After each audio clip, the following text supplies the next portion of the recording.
Good afternoon, and thanks a lot for this introduction. My name is Meleesa Naughton. I work at the RWSN Secretariat, and I manage the mentoring program of the Rural Water Supply Network. Today, I will give a brief overview of the mentoring program, how it works, its milestones, and its objectives. And I would like to thank the Swiss Agency for Development and Cooperation and World Vision for making both the mentoring program and this webinar possible. Just to give a bit of background information, we made a special effort to reach young professionals through our engagement strategy back in 2018. We focus on supporting young professionals under the age of 35 in the water sector so that they can be trained and work in the rural water sector, and so that we can work together to achieve sustainable development goals. We also want to make sure we don't lose the knowledge and experience acquired over the years as a sector. And this is why we devised a series of activities since 2018 to engage with young professionals in the sector. So our activities for young professionals include the following: a dedicated community for exchanging and networking among young people under the age of 35 who are interested or work in the rural water sector. At the moment, we have over 500 members, and the link to connect or to join to this community is here on the slide. We also try to facilitate the training and capacity building of young professionals and knowledge exchange between junior and senior members. Our main activity is the RWSN Mentoring Programme, which we ran in 2019 and again this year in 2020. We also very much try to include young professionals in all of our activities. This is, for instance, our webinar series, our publications, our blogs, and we also organize and facilitate events and networking for young professionals in particular.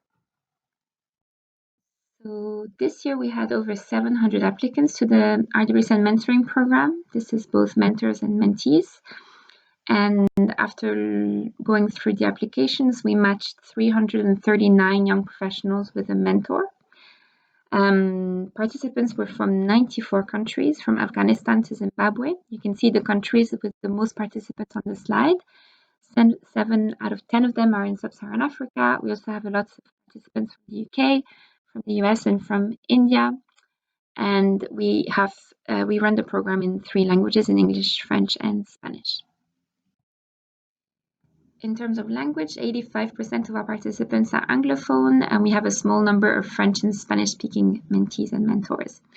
It's also interesting to note that, as was the case last year, we have a smaller rate of participation from women in our mentoring scheme. We would hope to see more of a 50-50 balance, but as you can see here, we have at the moment around 28 of participants are women. But this may reflect more broadly the engagement of women in the sector. It would be good, however, to see that we have a higher percentage of women mentees at the moment, which is a promising trend for the future of the sector, we hope. So here is a brief overview of the milestones and the timeline for the mentoring program this year. So in January, we opened the call for applications for mentors and mentees. People had until the 1st of February to apply.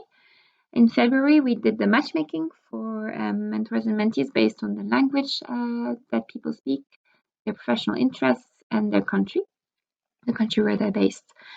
In March, we announced the matches between mentors and mentees, and we asked for mentors and mentees to return their signed and filled mentoring agreement forms to the Secretariat by the end of April in order to start the mentoring relationship.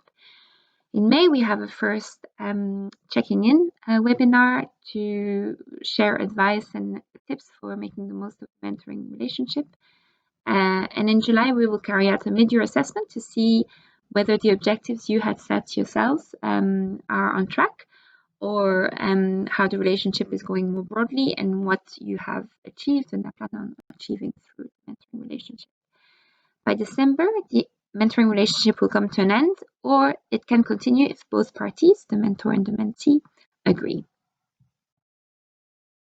So who are the mentors and mentees currently enrolled in the program? We have here some snapshots of some of our mentors and mentees who have shared a photo of their first encounter online. So some of the people on this webinar today may even recognize themselves. are mentors and mentees working on in their mentoring relationship?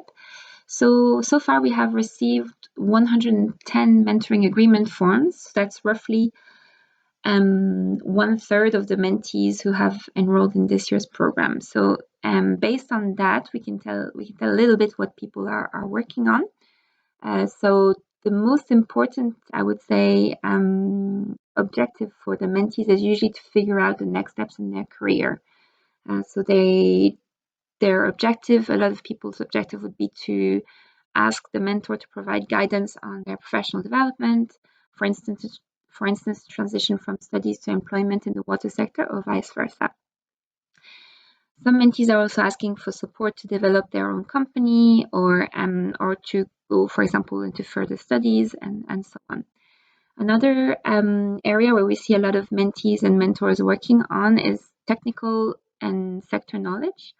So this can be, for example, about the wash sector, sanitation, climate adaptation, and so on, the humanitarian sector, or more technical skills like GIS skills, something like this. We even see mentors and mentees who have developed proposals together, or mentees who are undertaking training based on their mentor's advice. So this is really good. We also see some mentees who are looking to improve their skills, and they ask their mentors for help on writing and communication, interview practice. This is really, really good. CV improvement, leadership management skills, how to manage situations at work. And finally, both for the mentor and the mentee, we see that they both have an interest in developing their network. So mentees and mentors usually gain from this relationship both ways. Some lessons learned from the 2019 program. So in 2019, we have fewer participants. We had 240 mentees. We have close to 340 this year. And we ran the mid-year assessment in July last year. We saw that most mentors and mentees were happy with their match, and most mentees were also happy with the mentoring relationship. However, a large proportion of mentees also were not happy with the mentoring relationship, and they cited the most common issues were the lack of commitment from some mentees and mentors to the mentoring program, including initial sort of communication issues.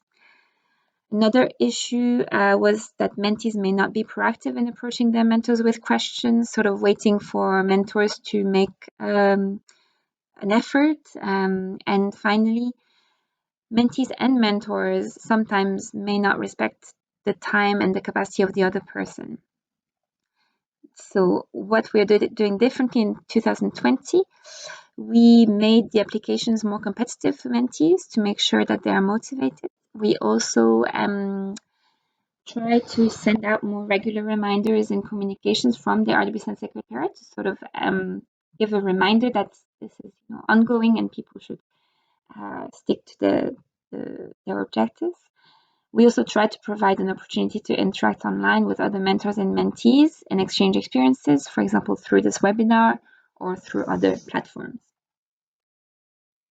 Based on our interactions with mentors and mentees last year, here are some advice we have for new mentees this year. The first one would be to be proactive in approaching your mentor, and you need to ask for online meetings. You need to set agendas prior to having a meeting. You need to sort of keep track of decision and progress against your objectives. You are in the driving seat, so you really need to make the most of this opportunity.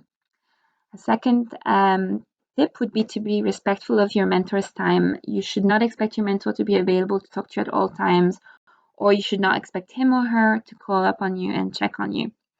A third one is to behave professionally. Your mentor is now part of your professional network. You have to make a good impression on him or her. And finally, another piece of advice is to have regular progress reviews with your mentor, for example, quarterly or biannually, to check whether you are achieving the objectives you had set at the beginning of the relationship. Now, some advice for mentors. For mentors, we recommend that you remind your mentee that you're there to help with their queries and to make sure the communication is good and open between the two of you, to make sure that your mentee is not shy or afraid to ask questions from you. Another recommendation is to stick to the rules that you've agreed to at the beginning of the relationship. If you say that you will have monthly meeting, and make sure you have monthly meeting as much as possible. A third rule is to be mindful of your mentee's time and capacity and not overload him or her with work and readings, which may not be what he or she is looking for. Okay, and finally, you can also ask your mentee for feedback and check with him or her to make sure that your exchanges are useful. And similar to the mentee's advice, it's good to have regular reviews with your mentees biannually or quarterly to see whether you're achieving the objectives that you set out. Finally, in case the mentoring relationship is not going well or is not going to plan, please contact the RWSN Secretariat. You have my email there at the bottom of the slide. We have provided a guidance note on our website in English, French, and Spanish, which have all of these milestones. It clarifies roles, expectations, it gives you ideas on how to develop the relationship. Please read it if you haven't done so yet. We also want to remind you that everyone in the mentoring program has committed to a professional code of conduct, and also that if you participate in the program this year, you will not be eligible to participate next year. So please make the most of the time you have with your mentor. This is for mentees only. Finally, we would like to thank everyone who participated in the mentoring program and all the participants of last year's mentoring program who also shared their tips and advice for you. Thank you very much.